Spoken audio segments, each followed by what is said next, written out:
Ang Philippine Air Force gusto nga bang mag-acquire ng Bell AH-1Z Viper mula sa Estados Unidos? Isa nga po ito sa kinukonsidera bilang pinakamalakas na attack helicopter sa buong mundo. Yan ang pag-uusapan natin, pero bago yan, kung bago ka lang sa aking channel, huwag mong kalimutang mag-like, subscribe at i-hit mo na rin ang notification bell button para lagi kang updated sa mga bagong videos natin.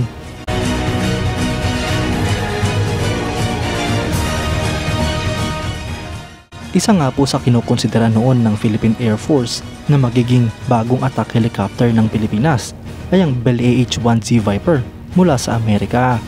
Kasama nga rin po sa pinagpilian ang AH-64 Apache attack helicopter at ang nanalo sa proyekto na T-129B attack helicopter ng Turkey.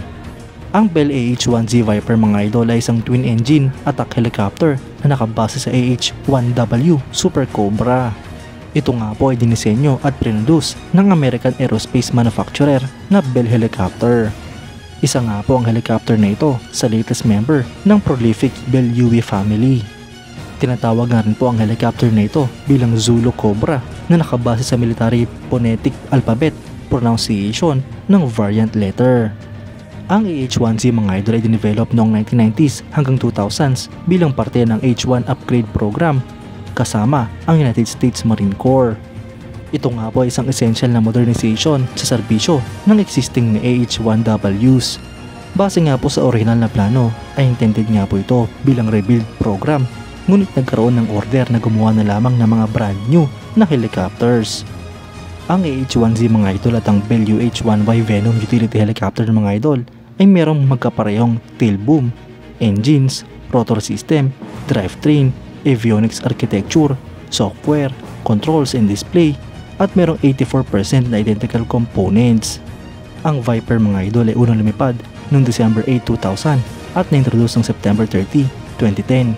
Minanufacture nga po ito simula 2000 hanggang sa kasalukuyan at meron na nga pong mahigit sa 190 units ang mga nagawang ganito. Sa kasalukuyan mga idol, ang mga military operators nito ay ang Bahrain, Czech Republic, Nigeria, Slovakia at United States.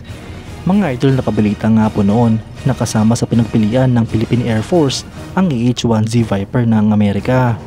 Ngunit sa panahong iyon mga idol ay hindi nga po napili ang helicopter na ito dahil na rin siguro sa presyo. Ngunit ngayon mga idol na pinaplano ng Pilipinas na magkakwerpa ng mga brand new at additional na attack helicopters para sa Philippine Air Force ay posible namang mapasama sa listahan ang AH-1Z Viper ng Estados Unidos. Malaki nga po ang advantage ngayon mga idol dahil nangako ang Amerika na tutulungan ito ang Pilipinas sa ating modernization program.